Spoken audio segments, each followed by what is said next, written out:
ಅಸ್ಸಲಾಮು ಅಲೈಕುಂ ವರಹಮತುಲ್ಲಾಹಿ ವಬರಕಾತುಹು. ನನ್ನ ಹೆಸರು ಅಹಮದ್ ಸಬೀರ್. ನಾನು ಇಂದು ಅಲ್ಲಿ ಕನ್ನಡ ಕಲೆ ಅಕಾಡೆಮಿಯ ವೇದಿಕೆ ಮೇಲೆ ಇದ್ದೇನೆ. ನಿಮ್ಮ ಮುಂದೆ ಶ್ರೀಮತಿ ನೂರ್ ಫಾತಿಮರವರು ಭಾಷಣ ಮಾಡುತ್ತಾರೆ, ಕೇಳೋಣ ಇನ್ಶಾಅಲ್ಲಾ. ಅಸ್ಸಲಾಮು ಅಲೈಕುಂ ವರಹಮತುಲ್ಲಾಹಿ ವಬರಕಾತುಹು.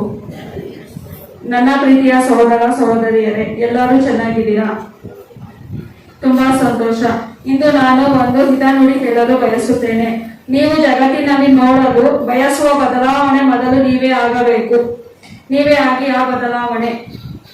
ಈ ಮಾತನ್ನು ಮಹಾತ್ಮ ಗಾಂಧೀಜಿ ಹೇಳಿದರು. ನನ್ನ ಮಾತನ್ನು ತಾಳ್ಮೆಯಿಂದ ಕೇಳಿದ ನಿಮಗೆಲ್ಲರಿಗೂ ಅಲ್ಲಿ ಕನ್ನಡ ಕಲೆ ಅಕಾಡೆಮಿಗೆ ಧನ್ಯವಾದಗಳು.